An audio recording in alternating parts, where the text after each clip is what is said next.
नमस्कार मंडळी. आज आपण बनवतो तळलेल्या शेंगोळ्यांची भाजी. तर तळलेल्या शेंगोळ्यांची भाजी बनवण्यासाठी सर्वप्रथम आपण शेंगोळे बनवून घेऊया. तर एका भांड्यामध्ये 2 चमचे भरून मी इथे बेसनचं पीठ घेतलेलं आहे.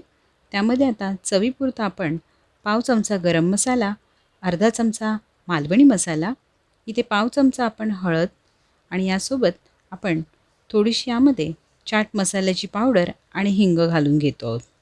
आता काय करायचं आहे, यामध्ये चवीपुरतं मीठ घालून घ्यायचं आहे. मीठ घातल्यानंतर आपल्याला हे मिश्रण एकत्र करून घ्यायचं आहे. आपण हाताने हे मिश्रण एकत्र करून घेणार आहोत, जेणेकरून आपले मसाले आणि पीठ एकत्र होईल. आता थोडं थोडं करून आपण यामध्ये पाणी घालून घ्यायचं आहे आणि आपल्याला चिकटसर असं पीठ बनवून घ्यायचं आहे. कारण आपण जे शेंगोळे बनवणार आहोत त्यांना आपल्याला स्टोअर करूनही ठेवता येते. तर अशा प्रकारे चिकट पीठ बनवायचं आहे आणि थोडासा तेलाचा आता हात लावून हे पीठ आपल्याला एकत्र करून घ्यायचं आहे. छान आता असं पीठ एकत्र करून त्याचा असा गोळा करून घ्यायचा आहे. हा थोडासा चिकट गोळा आहे, तुम्ही पाहू शकतात. आणि अशा प्रकारे आपल्याला हे पीठ आता तयार करून घ्यायचं आहे. तर आता एवढं आपलं मूठभर एवढं पीठ तयार झालेलं आहे, साधारण 2 मोठ्या चमच्याच्या पिठामध्ये. आता यामध्ये चपटे, लांबडे तुम्हाला ज्या आकाराचे शेंगोळे आवडत असतील त्या आकाराचे शेंगोळे करून घ्या.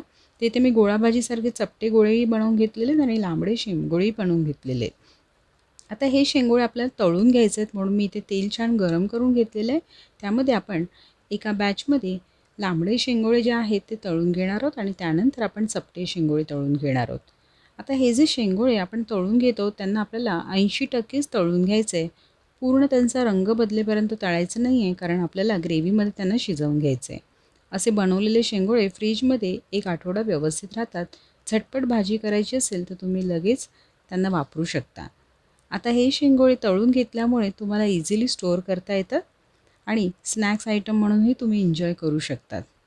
आता काय करायचं आहे, हे सगळे शेंगोळे तळून झालेले आहेत, आपण छान त्यांना काढून घ्यायचं आहे. आता आपल्याला याची जी ग्रेव्ही आहे ती तयार करायची आहे.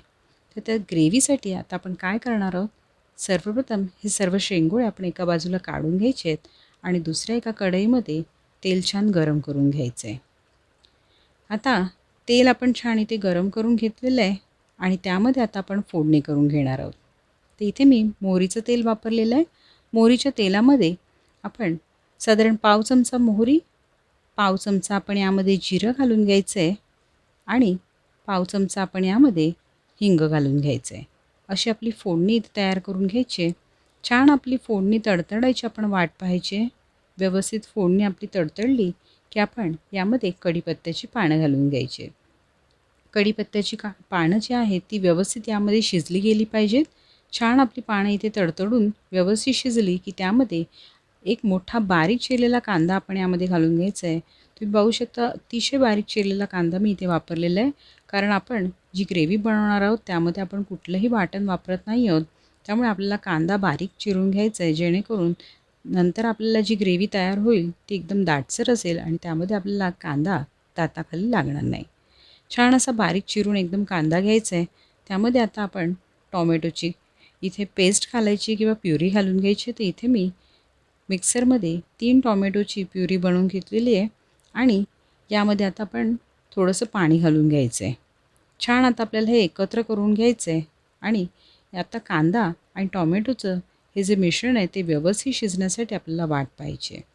आता या स्टेजला टॉमॅटो आपण कच्चाच ठेवलेला आहे आणि कांदाही हलकाच भाजून घेतलेला आहे. तर एक उकळी आली की आपण यामध्ये पहिले मसाले घालून घेऊया. तर इथे पाव चमचा हळद घालून घेतलेली आहे. इथे आपण पाव चमचा लाल तिखट घालून घेतलेलं आहे.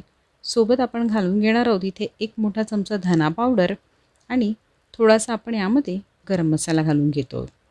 तर हे सर्व मिश्रण एकत्र करून घ्यायचं आहे, म्हणजे या कांदा टोमॅटोच्या मिश्रणाबरोबर आपले मसालेही व्यवस्थित शिजतील. आता आपण काय करायचं, उकळी येण्याची वाट पाहायची आहे. उकळी आली की यामध्ये चवीपुरतं मीठ घालून घ्यायचं आहे. आता इथे आपण फक्त ग्रेव्हीपुरतं मीठ घालून घेतो, कारण आपल्या शेंगोळ्यांमध्ये आधीच मीठ आहे. छान आता ग्रेव्ही शिजली आणि थोडीशी आटायला येण्याची आपल्याला वाट पाहायची आहे. व्यवस्थित ग्रेव्ही शिजून थोडीशी आटली की आपल्याला त्यामध्ये पुन्हा पाणी घालून घ्यायचं आहे. आता ही बघा ग्रेव्ही मस्त अशी दाटसर झालेली आहे. आता या स्टेजला आपण यामध्ये थोडंसं पाणी घालून घेतो आहोत, जेणेकरून आपण शेंगोळे घातले तर अजून ग्रेव्ही आपली आटणार नाही. आता आपण पाणी घालून घेतलेलं आहे. यामध्ये आपण आपले शेंगोळे घालून घेणार आहोत आणि आता एकत्र करून घ्यायचं आहे. छान शेंगोळ्यांना आपला सगळा ग्रेव्हीचा मसाला लागला गेला पाहिजे. आता आतपर्यंत मसाला मुरण्यासाठी आपण यावरती झाकण ठेवून पुढे 10 मिनटं आपल्याला व्यवस्थित मंद गॅसवरती ग्रेव्ही शिजवून घ्यायची. शेंगोळेही व्यवस्थित यामध्ये नरम होतात आणि खातानाही अप्रतिम चव लागते. आता 10 मिनटानंतर आपली भाजी तयार झालेली आहे. शेंगोळे व्यवस्थित शिजलेले आहेत. गरमागरम सर्व करू शकता तुम्ही ही भाजी वरून कोथिंबीर घालून. नक्की ट्राय करा ही रेसिपी. कशी वाटली ती कॉमेंट्समध्ये कळवा. चॅनलला सबस्क्राईब करायला विसरू नका. धन्यवाद.